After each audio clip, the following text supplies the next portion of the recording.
Guys, can you believe it? Brooks is back again already. This is fall 2012 that we're going to look at.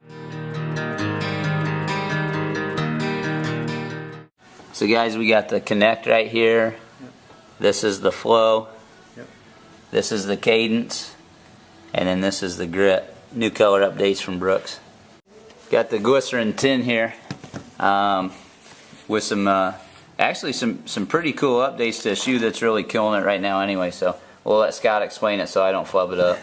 So given the success of the current one, they just wanted to make a few moderate changes to it so it didn't change the overall fit and feel of the shoe too much. So the main changes they did to it was to change the flexibility in the forefoot. So they have deeper flex grooves in the forefoot. They call them omni grooves, and they're bidirectional. So it's going to give you a lot more flexibility. And they removed the lateral shank and put their full-length Caterpillar crash pad all the way through the lateral side to give you a really smooth laydown from heel to toe. Okay. Just really good flexibility. They just wanted to add some flexibility, so they did kind of the same thing where they took out the lateral shank, made it full-length Caterpillar.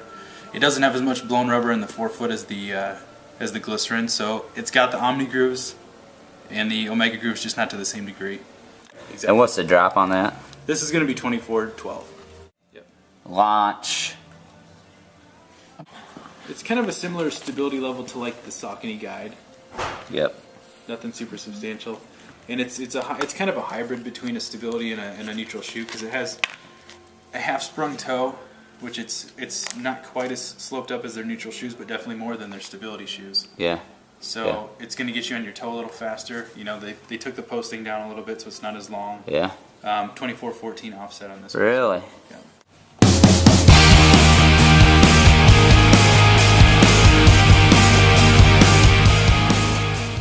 They did some major updates to this one as well. They tried to keep the same stability piece that they had in it before. Didn't want to change the motion control of the shoe at all. They added the full-length Caterpillar outsole, like you see on some of the other models. Definitely not to the same degree because it's a motion control shoe, but They definitely want to add some flexibility to it. Took that 3 millimeters off the heel again.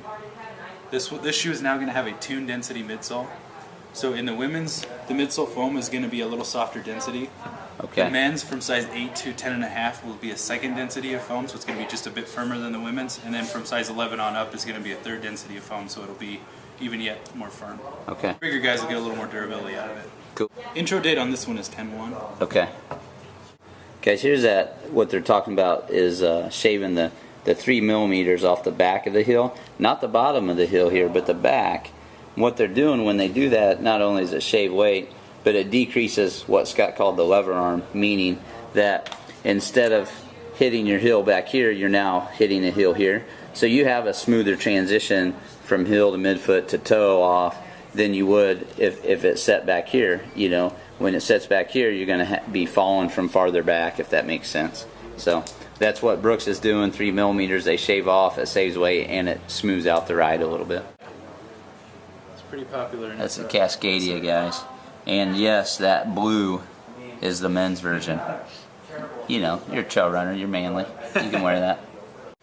Here's the Adrenaline in the Gore-Tex, and then the Ghost in the Gore-Tex for next fall.